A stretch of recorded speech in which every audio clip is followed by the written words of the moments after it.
Con la continuidad de la química orgánica avanzamos ahora en los grupos funcionales orgánicos, característicos como ácidos carboxílicos, cetonas, alcoholes, éteres, ésteres, entre otros. El átomo o grupo de ellos que confiere a un compuesto propiedades particulares se denomina grupo funcional. Los compuestos orgánicos pueden ser oxigenados, halogenados o nitrogenados, divididos entre éteres, aldehídos, ésteres y ácidos carboxílicos, los oxigenados, además las cetonas, halogenados, cualquier cadena carbonatada que se encuentre constituida en algunas de sus ramificaciones o en cadenas lineales con halógenos siendo cloro, flúor, yodo o bromo. Y los nitrogenados divididos entre amidas y aminas. Empecemos con los alcoholes, compuestos que contienen un grupo hidroxilo formados al reemplazar uno o más hidrógenos de un hidrocarburo por uno o más de los grupos alcohólicos. La característica fundamental de los alcoholes es que finalizan con el término ol. Se observa el grupo funcional OH y una cadena de 3 carbonos con un enlace sencillo. El prefijo para 3 carbonos es prop y la terminación de los alcoholes ol. En este caso, se observan 2 grupos funcionales OH en el carbono 1 y en el 3, una de cadena de 4 carbonos con enlaces simples, entonces sería el 1,3 butano diol. Diol porque tiene 2 grupos OH. Hay 3 tipos de alcoholes, pueden ser primarios, pueden ser secundarios o pueden ser terciarios. ¿Cómo se reconocen? Si el grupo OH está en la cadena lineal, es primario. Si está como una ramificación y el carbono cuenta con un hidrógeno, un enlace a un hidrógeno, entonces es secundario. Y si el carbono está totalmente sustituido, siendo un carbono terciario, entonces también sería un alcohol terciario. Los fenoles son compuestos aromáticos, un anillo aromático unido a un grupo OH.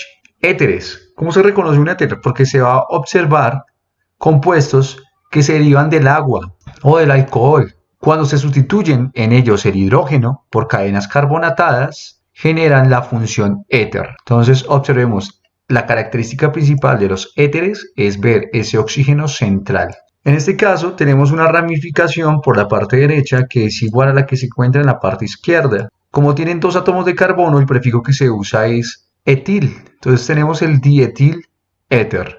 Un aldehído también hace parte de los grupos funcionales oxigenados. Se caracterizan por presentar esta estructura, siendo esta R que se encuentra ahí la cantidad de carbonos que sea necesaria para formar la estructura. Los aldehídos contienen un grupo funcional conocido como el carbonilo, que es el grupo que se encuentra en esta parte. Este se une al carbono terminal de una cadena y en el enlace libre del carbono se une a un hidrógeno.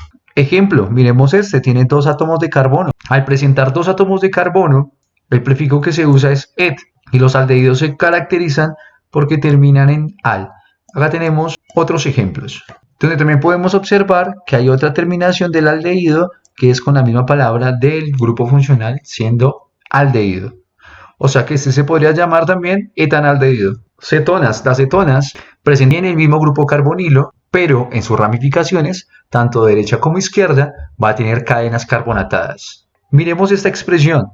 El grupo carbonilo y tanto a la derecha como a la izquierda tienen cadenas de carbonos. En este también pasa lo mismo. Se cuenta la cantidad de carbonos que tienen, 1, 2, 3, 4. El prefijo para 4 átomos de carbono es but. Tenemos la butanona. Terminación ona para las cetonas. Como el grupo carbonilo se encuentra en la posición 2 de la cadena, entonces sería la 2-butanona. Ácidos carboxílicos. Estos compuestos poseen el grupo funcional carboxilo.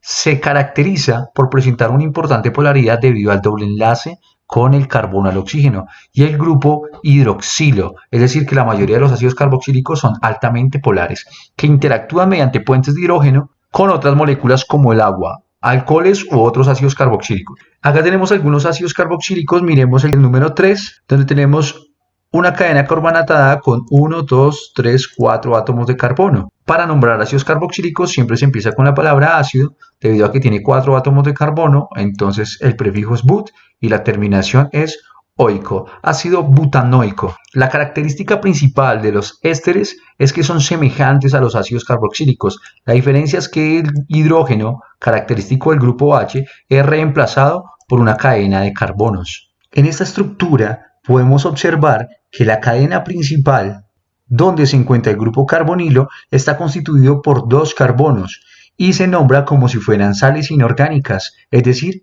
etanoato. y esta ramificación se establece en el nombre antecedido de un D y nombrado como si fuera una ramificación. Etanoato de etilo. La cadena principal tiene 4 átomos de carbono, o sea que tenemos el butanato o butanoato de metilo. Las amidas también se reconocen por presentar un grupo característico que es el grupo carbonilo. Las amidas pueden ser primarias, secundarias o terciarias, conocidos como monosustituidas cuando se observa la pérdida de un hidrógeno y reemplazado por una cadena de carbonos, o disustituida cuando ha perdido ambos hidrógenos y ha sido reemplazados por cadenas carbonatadas. Las amidas se caracterizan porque en su nomenclatura finalizan con el término amida. Miremos un ejemplo. Acá podemos observar que la cadena principal tiene 2 átomos de carbono. El prefijo para 2 átomos de carbono es et. Y al tener este grupo carbonilo característico de las amidas, entonces tenemos la etanamida. Las aminas también pueden ser primarias, secundarias y terciarias y se nombran finalizando con la palabra amina y finalizan con el sufijo amina. Se cuentan la cantidad de carbonos, en este caso tenemos 2 átomos de carbono, el prefijo es et como una ramificación, etilamina. Bueno, estas serían las características principales de los grupos funcionales en cuanto a su división en oxigenados, nitrogenados y halogenados. Hasta luego.